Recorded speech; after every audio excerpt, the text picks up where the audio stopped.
လောကမှာသစ္စာဟာအစွမ်းတကူအမတ္တမထက်လူတွေကသစ္စာဆိုတာအမတ္တမနည်းကြတကယ်ကိုယ့်အကိုသစ္စာဆုံးပြီးတော့ကိုလိုချင်တဲ့အရာတစ်ခုကိုတောင်းလို့ရှိရင်သစ္စာရဲ့စွမ်းအားဟာရှိတယ်မယုံရင်တော့လုပ်ကြည့်ပေါ့နော်တခါတည်းနဲ့တော့ရကြမှာရမှာပေါ့ဘာဖြစ်လို့လဲဆိုသစ္စာစကားဆိုတာမှန်ကန်မှုလဲလိုအပ်တယ်မှန်ကန်ကန်လဲဆိုရမယ်စိတ်စွမ်းအားတွေအလုံးအသုံးချပြီးတော့လုပ်ဖို့လိုအပ်တယ်အဲ့ဒီမှာသစ္စာဆိုပုံဆိုနည်းကသစ္စာဆိုတာမှန်တာကိုပြောတာကိုယ့်ဘာကိုယ်လည်းသစ္စာဆိုလို့ရတယ်ကိုယ့်ဘာကိုယ်ဆိုရင်အမှားရှိခြင်းရှိနေမယ်ဒါကြောင့်မို့ယရဏသုံးပါးနဲ့ပတ်သက်တဲ့သစ္စာဆိုပုံကိုယရဏတုတ်ကနေယူပြီးတော့နည်းနည်းခင်းမှသစ္စာဆိုနိုင်အောင်လို့သင်္ခါရလေးတွေဒီမှာထည့်သွင်းထားတယ်ဒါမှနဲ့မိုးတော့အိယာကထလာလို့ရှိရင်လောက်ရမယ့်အလုပ်ကလေးတွေပဲနော်အလုပ်သွားပြီတခုလုပ်ငန်းကင်တာတွေလုပ်ပြီဆိုလို့ရှိရင်အခုလိုသစ္စာလေးဆိုဖို့လို့သစ္စာဆိုတာကိုယ့်အတွက်တည်းမဟုတ်ဘူးကိုယ့်ရဲ့ပတ်ဝန်းကျင်အတွက်ပါအကုန်ပါရှိလေယံကိစီဝိတံဣဒဝါဟုရံဝါတကေတုဝါယံရတနံပဏိတံနာနောတမံအဋ္ဌိတထာဂတေနဣ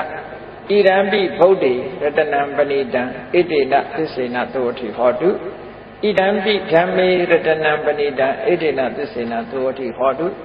ဣဒံပိတံဃေရတနံပဏိတံဣတေနသစ္စေနသောတိဟောတုဘုရားတရားတန်ခါနဲ့ပတ်သက်ပြီးရ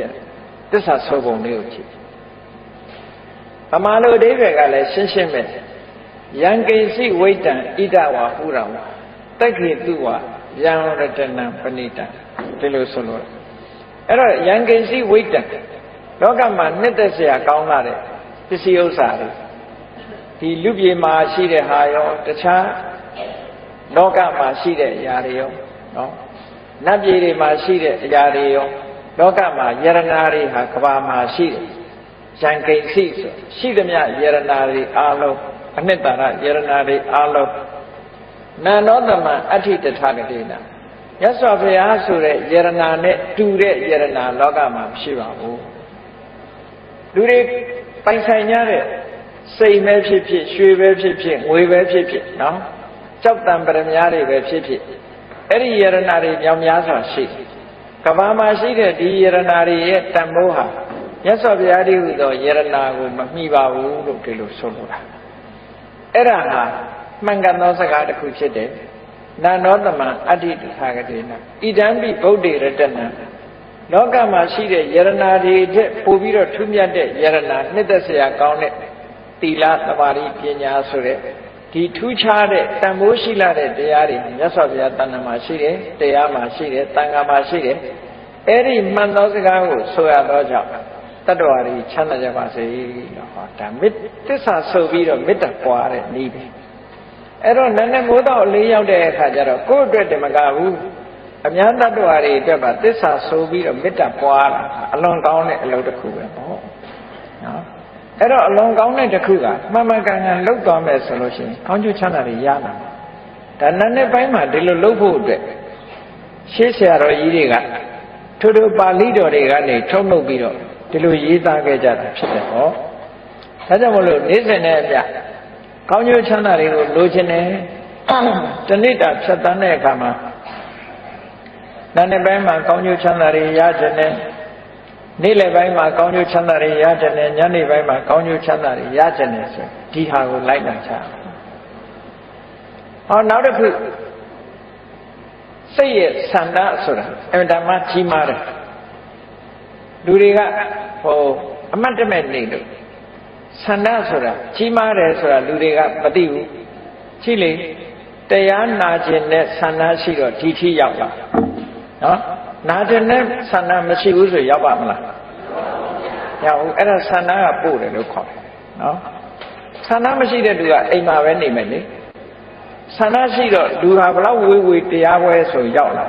ဘာလို့လဲဆိုဆန္ဒရဲ့ဆွမ်းဆောင်မှုလို့ခေါ်တယ်အဲ့တော့ဆန္ဒရဲ့ကြီးမားမှုဟာအစွမ်းဆောင်နိုင်မှုကဘလောက်ကြီးလဲဒီအရာသာကြီးတာမဟုတ်ဘူးတခြားကိစ္စတွေလည်းပဲဆန္ဒဆိုတာကြီးအဲ့ဒါကြောင့်မလို့ဆန္ဒကို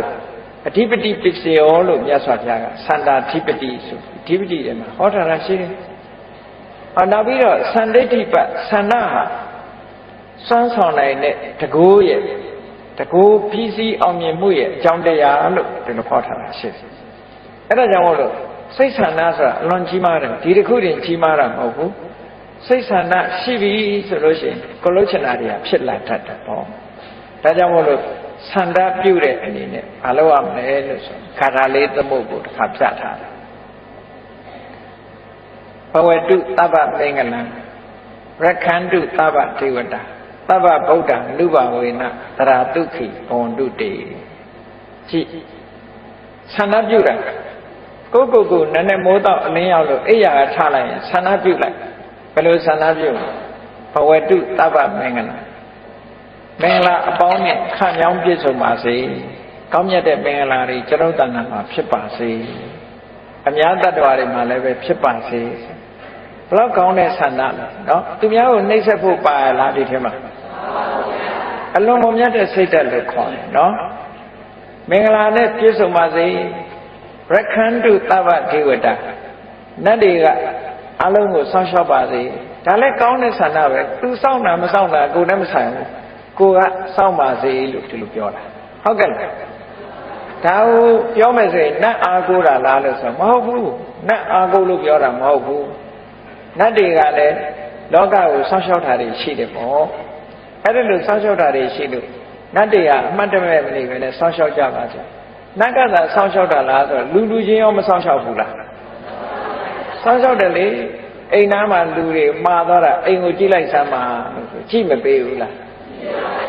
ဆိုင်လေးကြည့်လိုက်စမ်းပါဆိုဒါစောင့်ရှောက်ပေးတယ်လို့ခေါ်တာပဲအကြောင်းကိစ္စရှိလို့ရှင်သတင်းပို့ပေးတယ်ဟောဒါစောင့်ရှောက်တယ်လို့ခေါ်တာပဲအဲ့တော့လူချင်းနဲ့မေတ္တာရှိရင်စောင့်တာမေတ္တာမရှိရင်ဒီတိုင်းကြည့်နေမှာပဲဩနတ်တွေကိုလည်းပဲကိုကမေတ္တာရှိအောင်မေတ္တာပွားပြီးတော့ထားရင်နတ်တွေရဲ့စောင့်ရှောက်မှုရောမခံရဘူးလားဒါကလောကရဲ့သဘာဝပဲနော်ကိုနဲ့ခင်မင်နဲ့မေတ္တာရှိတဲ့ပုဂ္ဂိုလ်ဆိုလို့ရှိရင်ကိုကိစ္စကိုလာလုပ်ပြမှာပဲအဲ့တော့နတ်တွေကလည်းကိုကမေတ္တာပို့တယ်အမျှဝေတယ်ဆိုတော့သူတို့ကလည်းကိုယ့်ဘောမှာခင်မင်ရတယ်ခင်မင်တော့စောင့်ရှောက်ပါသေးဆိုတော့လူတွေမသိလိုက်တဲ့ကိစ္စကိုနတ်ကနေထိမ့်နေစောင့်ရှောက်ပေးလိုက်တယ်ပေါ့ဒါမျိုးဆိုလိုတာနော်ကြည့်ပါလားဒီပကံရာဇဝင်ကိုကြည့်မယ်ဆိုလို့ရှိရင်ကျန်စစ်မင်းကျန်စစ်သားအနောယထာကနေပြီးတော့ဖမ်းဆီးမလို့လိုက်တဲ့အခါမှာသူပြေးတဲ့အခါမှာမြစ်ထဲမှာဖြတ်ပြီးတော့ကူးတဲ့အခါကျတော့တန်ဃာလှေတစည်းကနေပြီးတော့ဟိုဘက်ကန်းကိုပို့ပေးတယ်ဟာအဲ့ဒါဟာနတ်ကကူညီတာတဲ့တကယ်နတ်ကတန်ဃာလှေအောင်ဆောင်ပြီးတော့သူ့ကိုကယ်တင်သွားတာနောက်ဆုံးကျတော့နတ်ကမဟာဂီရိနတ်လို့ဆိုတယ်သူနဲ့ဆူတောင်းဘက်အတိတ်ဘဝတော့ကသူနဲ့တူတူဖြစ်ခဲ့တဲ့မိတ်ဆွေသူကနေပြီးတော့ကူညီတယ်လို့ဒီလိုပြောတာအဲ့တော့လောကမှာလည်းတစ်ခါကူညီမှုတွေရှိတယ်အဲ့တော့ကူညီတယ်ဆိုတာနတ်ကြီးကအချွန်တက်နဲ့ဆင်းလာပြီးဒီလိုကူတာမဟုတ်ဘူးအဲ့ဒါလို့ဆိုရင်လည်းလူကကြောက်ပြီးတော့ပြေးမှာလေနတ်မြင်လူကမကြောက်ဘူးမထင်နဲ့ကြောက်ပြီးပြေးမှာပဲအဲ့ဒါကြောင့်မလို့နတ်မြင်တဲ့အခါကျတော့လူတွေဟာကြောက်လာမှာဆိုတော့နတ်တွေကလည်းလူတွေကိုကူညီတဲ့အခါမှာလူတယောက်ယောင်ပဲဆောင်ပြီးတော့ကူညီတာပါဒီလိုဆိုတာနော်ကိုကနေဘူးထဲမှာရက်ပြီးတော့ကားဆောင်နေတယ်ဘာစကားကမလာနိုင်ဘူးသွားချင်နေတယ်သို့တော့အနန္တဖြတ်သွားတဲ့ကားတစ်စီးကလူကြုံလို့တင်သွားတယ်ဆိုတာတွေရောမကြုံတတ်ဘူးလားအေးနတ်ကမှားတယ်ဆိုတာတခါတည်းအဲ့ဒါမျိုးလို့ပြောတာနော်ကိုသွားချင်တဲ့ကိစ္စတစ်ခုကိုလုံးချင်တာလေးတစ်ခုဟာတခါတလေရှော့ရှော့ရှူရှူနဲ့ကုညီပဲလူနဲ့သိသည်ဖြစ်စေမသိသည်ဖြစ်စေကိုကုညီသွားတဲ့လူတွေနဲ့ကြုံတတ်တယ်ကောအဲ့ဒါကြောင့်မလို့ရက္ခန္တုသဗ္ဗဒေဝတာနတ်တွေကစောင့်ရှောက်ပါစေကုညီပါစေသဗ္ဗဗုဒ္ဓလူပဝေနသရတုခိဘဝန္တုတေဘုရားကိုအာယုံပြုပြီးတော့ရလိုက်တဲ့ကုသိုလ်တွေဟာချမ်းသာဒုက္ခကိုပေးနိုင်တယ်ကုသိုလ်အမှချမ်းသာဒုက္ခကိုပေးနိုင်တယ်ဒါကြောင့်မို့ဘုရားကိုအာယုံပြုတယ်ဘုရားကိုအာယုံပြုလို့ဖြစ်ပေါ်လာတဲ့ကုသိုလ်စိတ်တွေကိုယ်ရင်နဲ့နှလုံးထဲမှာဖြစ်လာတယ်အဲ့ဒီကုသိုလ်တရားတွေကလူတွေရဲ့သဏ္ဍာန်မှာချမ်းသာဒုက္ခကိုဖြစ်ပေါ်စေတယ်ဒါကကုသိုလ်ကမှချမ်းသာဒုက္ခကိုဖြစ်စေတယ်ဆိုတာဒါအမှန်ပဲ ကုသိုလ်ဆိုတာအနဝိဇ္ဇဒုက္ခဝိပါကလက္ခဏာအပြစ်ကင်းပြီးတော့ချမ်းသာဒုက္ခကိုဖြစ်စေတတ်တယ်ကုသိုလ်အဲ့ဒါကြောင့်မလို့ကုသိုလ်ကောင်းမှုဆိုတာလောက်ကြဘုရားကိုအာယုံပြုလိုက်လို့ရလာတဲ့ကုသိုလ်တရားကိုအာယုံပြုလိုက်လို့ရလာတဲ့ကုသိုလ်တန်ခါကိုအာယုံပြုလိုက်လို့ရလာတဲ့ကုသိုလ်အဲ့ဒီကုသိုလ်ရဲ့စွမ်းအားကြောင့်ချမ်းသာကြပါစေဒီလိုဆိုတာအဲ့တော့အဲ့ဒါလို့ဘုရားတရားတန်ခါမနဲ့မိုးလင်းတဲ့အချိန်လေးမှာဘုရားတရားတန်ခါယရဏသုံးပါးကိုအာယုပြုလိုက်မယ်ဆိုရင်မင်္ဂလာတွေလည်းဖြစ်လာမယ်နတ်တွေကလည်းကိုယ်ဆောက်ရှောက်လာမယ်ချမ်းသာဒုက္ခဆိုတာလည်းရလာနိုင်တယ်လို့အကြောင်းတရားတွေကိုပြောပြမလို့ရင်တော့မရဘူးပေါ့နော်ကိုယ်တဏ္ဍာမှာကောင်းကျိုးချမ်းသာကိုလိုချင်ရင်ကောင်းကျိုးချမ်းသာရခြင်းရဲ့အကြောင်းကိုလုပ်ရဒါကတော့သဘာဝပဲလေဒါကတော့သဘာဝမလုံးလို့ကတော့ဘာမှမရဘူးဆိုတာသိချတာပေါ့အဲ့တော့လုံးထားကြောင့်ရနိုင်တဲ့အလုပ်မျိုးကိုလုပ်ချတာဟောနောက်တစ်ခုကျတော့ဘာလို့ဆိုဘုရားကိုအာယုပြုတဲ့သဘောမဟာကရုဏိကောနာထောဟိတယသဗ္ဗပါဏိနာပုရိတဝပါရမီသဗ္ဗပတ္တောတံဘောဓိမုဒ္ဓမဘုရားကိုအာယုပြုလိုက်တယ်ဘုရားတတ္တဝါတွေဒုက္ခရောက်နေတာကိုအမှန်တမ်းသနာတယ်ဒုက္ခရောက်နေတယ်ဆိုတာရှင်းတော့ဒုက္ခရောက်တယ်ဆိုတာလူတွေကထင်တယ်လူတိုင်းဒုက္ခမရောက်ဘူးလို့ထင်တယ်ဟုတ်တယ်မရောက်တဲ့ဒုက္ခမရောက်ဘူး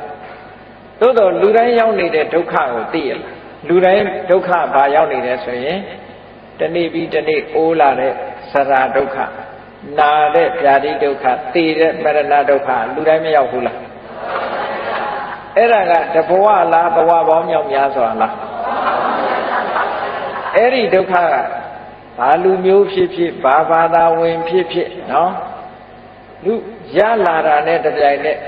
အိုခြင်းဆင်းရဲနာခြင်းဆင်းရဲသိခြင်းဆင်းရဲလွတ်တဲ့လူရှိရလားအဲ့တော့လူတွေဟာအလုံးဒုက္ခရောက်နေကြတာအဲ့ဒါသနာစရာအကောင်းဆုံးပဲပေါ့ဒီပြင်ဒုက္ခဆိုတာရောက်ချင်မှရောက်တယ်လေသာဝနေမပြေလဲတာလူတိုင်းမဟုတ်ဘူးစီးပွားရေးမပြေလဲတာလည်းလူတိုင်းမဟုတ်ဘူးလူတိုင်းဖြစ်နေတဲ့ဒုက္ခကအိုခြင်းဆင်းရဲနာခြင်းဆင်းရဲသိခြင်းဆင်းရဲပဲအဲ့ဒါကနေရှောင်လွဲလို့မရဘူးအဲ့ဒါတွေကိုမြင်ပြီးတော့မြတ်စွာဘုရားကဒီအိုခြင်းဆင်းရဲနာခြင်းဆင်းရဲသိခြင်းဆင်းရဲတွေကလွတ်တဲ့နိလန်းကိုရရှိဖို့ဆိုပြီးတော့အမတမကရုဏာကြီးမားတဲ့မြတ်စွာဘုရားဟာပါရမီတွေကိုဖြည့်ကျင့်ပြီးတော့ထိုအိုခြင်းဆင်းရဲနာခြင်းဆင်းရဲသိခြင်းဆင်းရဲကလွတ်မြောက်ကြောင်းဖြစ်တဲ့တရားသူတရားမြတ်ကိုသိအောင်ကြိုးစားခဲ့လို့ဘုရားဖြစ်သူရောက်သွားတယ်အဲ့ဒါဟာမှန်ကန်သောစကားတစ်ခုပဲလုံးဝလွဲမှားခြင်းမရှိဘူးအဲ့ဒီမှန်ကန်သောစကားကိုဆိုရခြင်းကြောင့်အာလုံးတ attva တွေချမ်းသာကြပါစေလို့ဒါလည်းသစ္စာဆိုပြီးတော့မေတ္တာပို့တဲ့သဘောပဲနော်ဟောနောက်တစ်ခုကဘာပြောတော့ဆိုလောကလူတွေကဘယ်ကိစ္စဖြစ်ဖြစ်အောင်မြင်ကြတယ်အောင်မြင်တယ်ဆိုတာအောင်မြင်ပြီဆိုလို့ရှိရင်အောင်တဲ့ပုဂ္ဂိုလ်ရဲ့ခုံကိုအာယုပြုတာဟာဒါမှန်ကန်တဲ့သဘာဝကြတယ်ပတ်စံလိုချင်ရင်ပတ်စံရှိတဲ့ပုဂ္ဂိုလ်စီသွားရမှာလားပတ်စံမရှိတဲ့ပုဂ္ဂိုလ်စီသွားရမှာလားပတ်စံရှိတဲ့ပုဂ္ဂိုလ်စီသွားမှပတ်စံရနိုင်မှာပေါ့နော်ပညာလိုချင်ပညာရှိတဲ့ပုဂ္ဂိုလ်စီသွားရဒါသဘာဝပဲပေါ့အဲ့တော့အောင်မြင်ခြင်းအောင်ပွဲရတဲ့ပုဂ္ဂိုလ်စီပဲသွားတဲ့ပေါ့အဲ့ဒါကြောင့်မလို့ဒီကာထာလေးဆိုထားပုံကိုကြည့်ဟောဆယံတော်ဘောဓိယာမူလေတัจจနံနန္တိဝတ္တနောတัจจနံနန္တိဝတ္တနောဆိုတာတာဂိဝင်မင်းသားတွေထဲမှာအလွန်နှစ်သက်မှုကိုတာဂိဝင်မင်းတွေရဲ့တာဂိဝင်လူမျိုးတွေရဲ့နှစ်သက်မှုကိုတိုးပွားစေတတ်တယ်နော်မြတ်စွာဘုရားသခင်ကိုရောမြတ်ဆယံတော်ဘောဓိယာမူလေဘောဓိပင်ရင်းမှာမနတ်ရဲ့ရံကိုအောင်ခဲ့တယ်တာဂိဝင်မင်းတွေရဲ့နှစ်သက်မြတ်နိုးမှုကိုကြီးပွားစေတတ်တဲ့တိုးတက်စေတဲ့ဘုရားလောင်းဟာဘောဓိပင်ရင်းမှာအောင်ပွဲကြီးရခဲ့တယ်ဆိုတာဒါဟုတ်တယ်မှန်တယ်နော်လုံးဝအရှုံးမရှိတဲ့အောင်ပွဲကြီးကိုရတယ်ဧဝမေဝဇေယောဟောတုတဲ့အဲ့ဒီလိုအောင်မြင်မှုကျွန်တော်မှဖြစ်ပါစေဒါနဲ့ wish ပဲဆန္ဒကိုပြောဆန္ဒရှိရင်တကယ်ဆန္ဒကြီးလို့ရှိရင်ဖြစ်လာတာပဲပေါ့နော်အေးအဲ့ဒါမျိုးဟ ကိုယ်တဏ္ဍမှာဖြစ်ပါစေဧဝမေဝဇေယောဟောတုဇေယတုဇေယမင်္ဂလေအောင်မြင်မှုရအောင်မင်္ဂလာတွေမှာအောင်မြင်မှုကိုကျွန်တော်ရချင်ပါတယ်ရပါရစေပါလို့ဆိုတဲ့ဆန္ဒပြုတဲ့ကာထာအဲ့တော့မနေ့အိယာကထားပြီးတော့ဒီနေ့လုပ်ငန်းကိုင်တာတွေလှုပ်ရှားရှိတယ်သွားစရာတွေရှိတယ်လာစရာတွေရှိတယ်ဘဝမှာအောင်မြင်မှုကိုရချင်တယ်ဒါကြောင့်မို့အောင်ပွဲရတဲ့မြတ်စွာဘုရားရဲ့ခုံကိုခိတ္တခဏလေးအာယုံပြုပြီးတော့ကျွန်ုပ်လည်းပဲအောင်မရစေပါလို့ဆိုဒါအကြောင်းနဲ့အကျိုးမစီလျော်ဘူးလားစီလျော်တယ်ဘုရားကကိုမှားတာမဟုတ်ဘူးဒါကကိုယ့်ရဲ့ရင်ထဲနှလုံးထဲမှာဒီဆန္ဒတွေကြီးပွားလာအောင်လုပ်ထားပဲဖြစ်တယ်နော်အဲ့ဒါလို့မှန်မှန်ကန်ကန်သိဖို့လိုအပ်တာပေါ့ဟောနောက်ကြတော့ကြည့်အဲ့ဒါနဲ့ဆက်ပြီးတော့ပြောပုံကအပရာဇိတပန္လင်္ကေတိတေပုထုဝိပုဂ္ဂလေအဘိတေကေသဗ္ဗဗုဒ္ဓနာအက္ခကတောပမောဒတိဘုရားအဆုစုဟာအပရာဇိတပလင်တဲ့ဘောဓိပင်အောက်ကအမတန်ထူးမြတ်တဲ့မြေလွှာမှာအပရာဇိတပလင်တဲ့မှာနေပြီးတဲ့အခါကျတော့ဘုရားရှင်အားလုံးနေရဲ့ဂုဏ်ဓုဝိသေသတွေကိုရရှိတော်မူခဲ့ကြတယ်ရရှိသည့်အတွက်ကြောင့်လောကမှာအမျက်ဆုံးဖြစ်လို့ဝမ်းသာကြည်နူးမှုကြုံရတယ်ကျွန်ုပ်လည်းပဲအဲ့ဒါလို့အကောင်းဆုံးအညွန့်ဆုံးအမျက်ဆုံးကိုရပြီးဝမ်းသာကြည်နူးရစေဒီလိုဆိုလိုတာနော်အဲ့ဒါကြောင့်မလို့ဒီဘုရားကိုအာယုံပြုပြီးတော့ဝမ်းမြောက်ဖွယ်ဖြစ်တဲ့ရင်နဲ့နှလုံးထဲမှာကြည်နူးဖွယ်ရာတွေကိုဒီလိုအာယုံပြုတာဒါကရှေ့ပိုင်းကထည့်သွင်းပြီးတော့နာနေပိုင်းမှာဆင်ញင်စဉ်းစားဖို့ပြောတာအဲ့တော့ကောင်းသောနာနဲ့ခင်းဖြစ်ဖို့ကောင်းသောနက္ခတ်နဲ့ကြုံဖို့ဆိုတာဟာနက္ခတ်ဆိုတာကောင်းကင်ကနက္ခတ်တွေကိုကြည့်ပြီးဗေဒင်ဆရာတွေကတော့တွက်ကြလိုက်တယ်ပေါ့နော်ဒီကနေ့နက္ခတ်ကောင်းတယ်သို့မဟုတ်ရက်ကောင်းတယ်ရက်မကောင်းမှုနဲ့ပြောကြတယ်လေဒီနေ့ကပြတ္တရာကြီးဒီနေ့ကရက်ရစာနဲ့ဆိုပြီးတော့ရက်ကောင်းတယ်မကောင်းဘူးရွေးချတယ်မဟုတ်လားခဏအထိဗုဒ္ဓဘာသာတွေရွေးတော့ပဲရက်ရွေးတာတော့နော်အစွဲလန်းဘလောက်ကြီးတယ်ဆိုတာကြည့်မြတ်စွာဘုရားကဟောထားတာရက်ရွေးခိုင်းတာမဟုတ်ဘူးရက်မရွေးခိုင်းဘူးမြတ်စွာဘုရားကဘာဟောလဲလို့ဆိုရင်သူနက္ခတ္တံသူမင်္ဂလံသုပ္ပဘာတံသူဟုတ်ထိတံသူခနောသူမို့တော်စာသူဣဋ္ဌံဗြဟ္မစာရိတုဘယ်နေ့ပဲဖြစ်ဖြစ်ရက်ရတာပဲဖြစ်ဖြစ်ပြတ္တရာပဲဖြစ်ဖြစ်ဘယ်နေ့ပဲဖြစ်ဖြစ်ဘယ်နက္ခတ်နဲ့ပဲရှင်းနော်ကောင်းတဲ့အလုပ်တွေလုပ်လို့ရှိရင်ကောင်းတဲ့နက္ခတ်လို့မှတ်ပါဒါပြောတာနော်မကောင်းတာလုပ်ရင်မကောင်းတဲ့နက္ခတ်မနဲ့အိယာထားပြီးဒေါသထွက်နေပဲဆိုရင်အဲ့ဒါနက္ခတ်ဆိုးနေပြီလို့သာမှတ်ပြီတော့နော်မနဲ့အိယာထားပြီးတော့မေတ္တာပို့ပြီးတော့ဘုရားကိုအာရုံပြုစိတ်ကြည်နူးနေရင်ဒါကောင်းသောနက္ခတ်ပဲကောင်းသောနက္ခတ်ဖြစ်တယ်ဒီလိုဆိုလိုတာကောင်းကင်ကနက္ခတ်ဆိုတာကိုယ်နဲ့မဆိုင်ဘူးတဲ့950ဇတ်ထဲမှာလည်းအတိလင်းဆိုထားတာရှိတယ်နက္ခတ္တံပฏิမာနန္တံအထောပါလံဥပိစ္ဆကာတချို့ကဒီနေ့နက္ခမကောင်းသေးဘူးဒီလနက္ခမကောင်းသေးဘူးနက္ခမကောင်းလို့ဘာမှမလုံးနဲ့အောင်ဒီတိုင်းနေမလုံးနဲ့အောင်ဆိုင်ရင်နဲ့ဒီပြင်လူတယောက်ကဥပြီးတော့ရသွားတယ်ကိုမလုံးလိုက်ရဒီလိုဟာမျိုးတွေခြုံတတ်တယ်ပေါ့နော်ကိုကနက္ခမကောင်းသေးလို့ဆိုမလုံးတယ်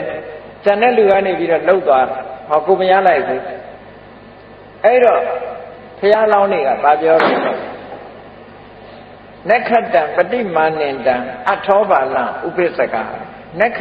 ကောင်းတဲ့အချိန်ကိုမျှော်လင့်နေတဲ့လူမိုက်ကိုတဲ့အကျိုးတရားတွေကိုလက်လွတ်ဆုံးရှုံးသွားစေတယ်အထောအထတနက္ခတံကောင်းကျိုးချမ်းသာကိုလိုချင်တဲ့ဟာအရာဖို့ရအရေးကြီးဆုံးပဲတဲ့အဲ့ဒါဟာကောင်းတဲ့နက္ခတ်ပဲကိုလိုချင်တာရတာကောင်းတဲ့နက္ခတ်ပဲကိဉ္ကရိတန္တိတာရကကောင်းငင်ဘောကကျယ်တွေကကိုဘာတတ်နိုင်မှလဲဒီလိုဆိုထားတာနော်အဲ့ဒါကြောင့်မလို့ပုဗ္ဗန္နတုတ်မှာမြတ်စွာဘုရားဟောထားတဲ့အတိလင်းနတ်နဲ့ခင်းပါတဲ့အပြစ်ကင်းတဲ့အတွေးတွေတွေးမယ်အပြစ်ကင်းတဲ့အပြောတွေပြောမယ်အပြစ်ကင်းတဲ့အလုပ်တွေကိုလုပ်မယ်ဆိုလိုတာကနတ်နဲ့ခင်းမှာ ကာယတုစရိုက်ဝစီတုစရိုက်မနောတုစရိုက်ဆိုတဲ့အကျင့်တရားတွေကျင့်ကြံကြုတ်ကိုအားထုတ်မယ်ဆိုရင်အဲ့ဒီနန္ဒခင်းဟာကောင်းသောနန္ဒခင်းမှာနေ့လက်ခင်းမှာ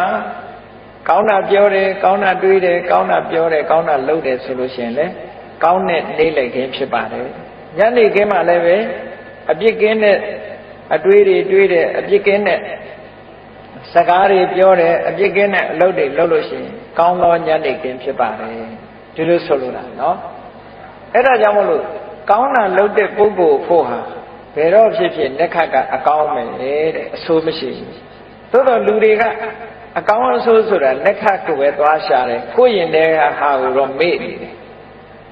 စဉ်းစားကြည့်ကိုယ့်အကိုယ်တဏ္ဍာမှာဖြစ်နေတဲ့လောဘတွေဒေါသတွေမာမနတွေအိတ်တာတွေကိုတော့အကောင်းထင်နေကြတာနော်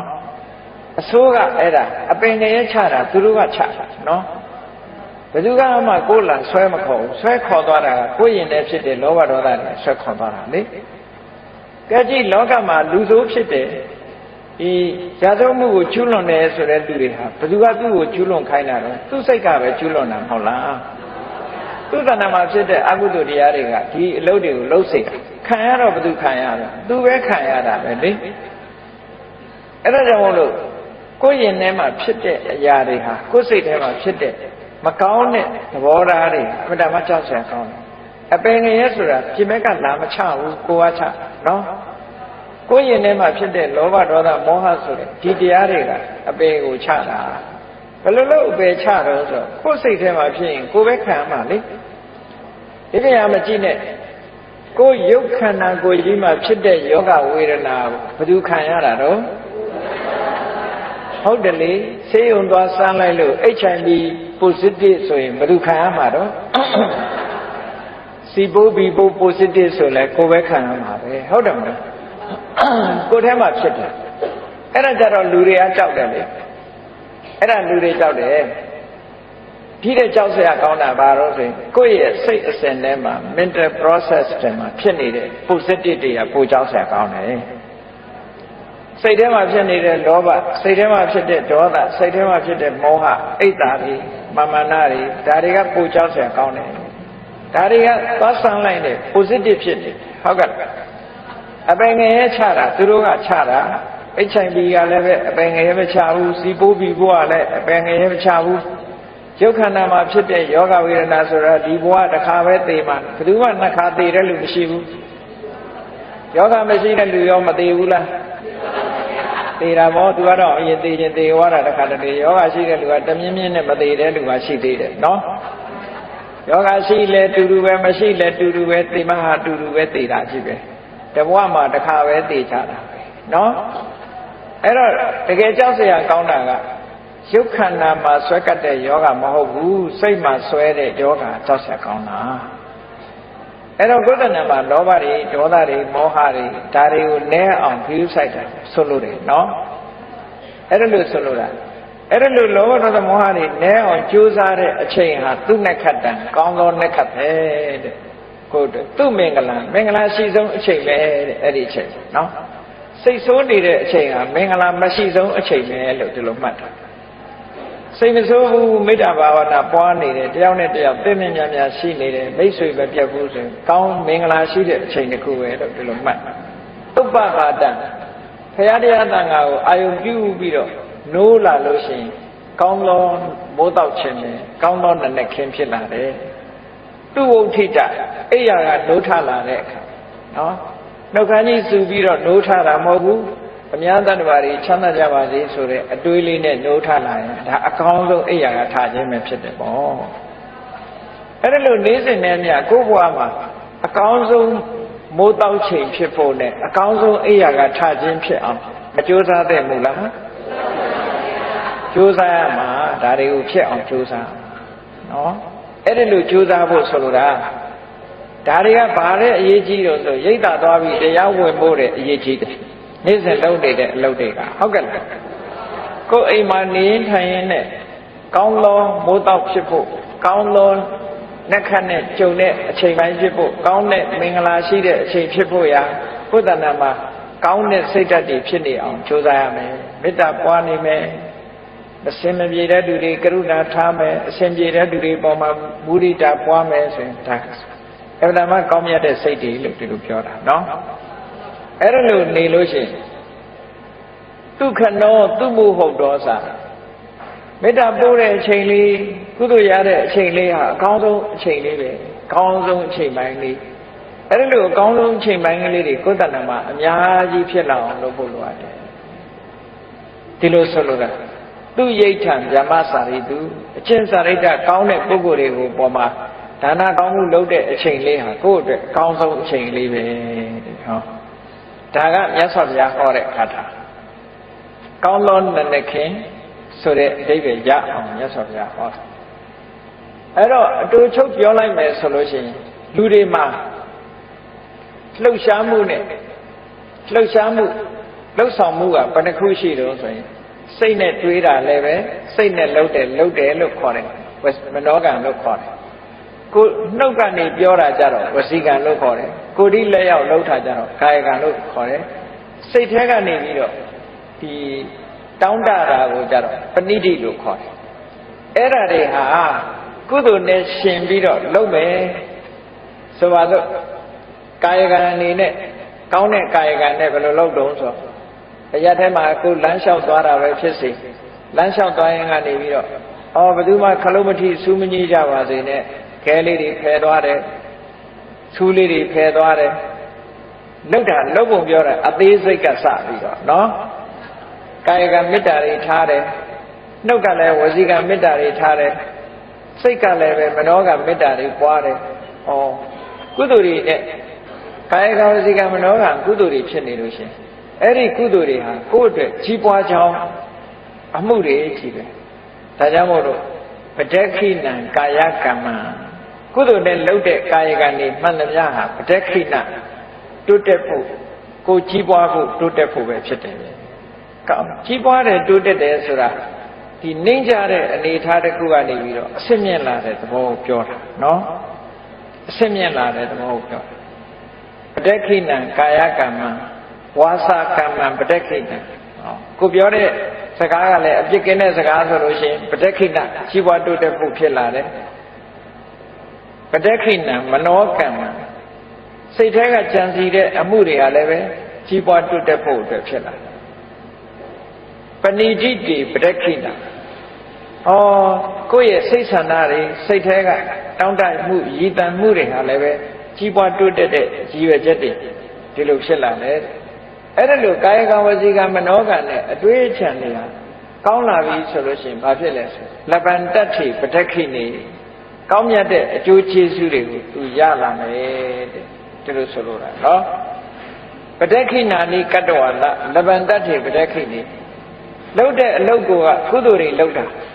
ကုသိုလ်တွေဆိုတာကြီးပွားတိုးတက်ခြင်းအကြောင်းလူတယောက်ဟာစီးပွားလုပ်လို့စီးပွားဖြစ်လာပြီဆိုလို့ရှိရင်ပထမဆင်းရဲတဲ့ဘဝကနေပြီးတော့ကြိုးစားလိုက်တဲ့အခါတိုက်အိမ်ကနေတဲအိမ်လေးကနေပြီးတော့တိုက်အိမ်ဆောက်လာနိုင်ပေါ့စပိန်လေးဝယ်ရကနေမော်တော်ဆိုင်ကယ်ဝယ်လာနိုင်မော်တော်ဆိုင်ကယ်ကနေပြီးတော့ကားဝယ်လာနိုင်မြင့်မလာဘူးလားစီးပွားရေးနဲ့ပတ်သက်ပြီးတော့အဲ့ဒါလို့မြင့်လာတယ်လို့ပဲစိတ်တွေစိတ်ထားတွေကုသိုလ်တရားတွေကိုလည်းတိုးမြင့်လုပ်တဲ့အခါလူတယောက်ဟာမြင့်လာတာပဲဘဝဘဝတစ်ခုနဲ့တစ်ခုကသူကမြင့်သွားတယ်အဲ့ဒါကိုပြောတာပဋက္ခိဏာနိကတ္တဝါနလပ္ပံတတ္ထိပဋက္ခိဏိကောင်းတာတွေလုပ်တဲ့ပုဂ္ဂိုလ်တရားဟာကောင်းတဲ့အကျိုးတွေကိုရလာတဲ့အတွက်ကြောင့်သူကအဆင့်မြင့်ပြီးတော့သွားတယ်တေအဋ္ဌလတ္ထဒုက္ခိတာဝိရုံနာဗုဒ္ဓတာအဲ့ဒါလို့ကောင်းကျိုးချမ်းသာတွေရလာပြီဆိုလို့ရှိရင်ဒုက္ခိတကိုယ်စိတ်နှပြချမ်းသာတယ်ဝိရုံနာဗုဒ္ဓတာတတိမြတ်စွာဘုရားသာသနာမှာစီပင်လာတယ်ဆိုတာဘာပြောတာလဲဆိုတော့သူကကိုကျင့်သီလတွေနဲ့လည်းပြည့်စုံလာတယ်ကမ္မထာနေနှလုံးသွင်းလာနိုင်တယ်ဘာဝနာကျင့်စဉ်တွေကျင့်လာတယ်နော်ဘာဝနာကျင့်စဉ်တွေကျင့်လာလို့ဝိပဿနာတရားတွေအချိန်ချင်းအားထုတ်လာနိုင်တယ်တိုးတက်လာမသိသေးတာတွေသိလာတယ်ဘုရားတရားတော်တွေနဲ့ပတ်သက်ပြီးတော့အဆင့်မြင့်လာတယ်ဒီလိုဆိုလိုတာအဲ့ဒါလို့ထီအောင်ဖြစ်လာနိုင်တယ်တဲ့အဲ့ဒါလို့ဖြစ်လာဖို့အတွက်ကျမ်းမာဖို့လို့ဘာလို့လိုအပ်လို့ အားလုံးတတ္တဝါတွေကိုချမ်းသာကြပါစေဆိုတာနဲ့နောက်ကနေအရောဂဒုက္ခိတာဟောထရဟတဗေတိညာတိပိတဲ့ဆွေတွေမျိုးတွေနဲ့အတူတကွအရောဂယောဂကင်းကြပါစေဒုက္ခိတကိုယ်စိတ်နဲ့ပြချမ်းသာကြပါစေလို့ဆိုဟောမနေ့ပိုင်းမှာ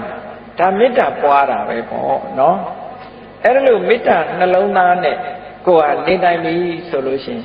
ကိုယ့်ရဲ့စိတ်ကလေးဟာဗဒမစင်ကြဲလာစင်ကြဲလာတဲ့စိတ်ကလေးနဲ့ကုသိုလ်တွေဖြစ်လာလို့ရှိရင်ခုနကပြောခဲ့တဲ့ကာယကံတွေဝစီကံတွေမနောကံတွေဟာအထက်ကိုတိုးတက်မြင့်မားစေတဲ့ကာယကံဝစီကံမနောကံတွေပဲဖြစ်တယ်တဲ့ဒါကြောင့်မို့လို့မြတ်စွာဘုရားသခင်ကိုလိုမြတ်ကဟောဒီပုဗ္ဗန္နတုတ်ကိုချင်းချုပ်ဒီလိုဟောထားတာဖြစ်တယ်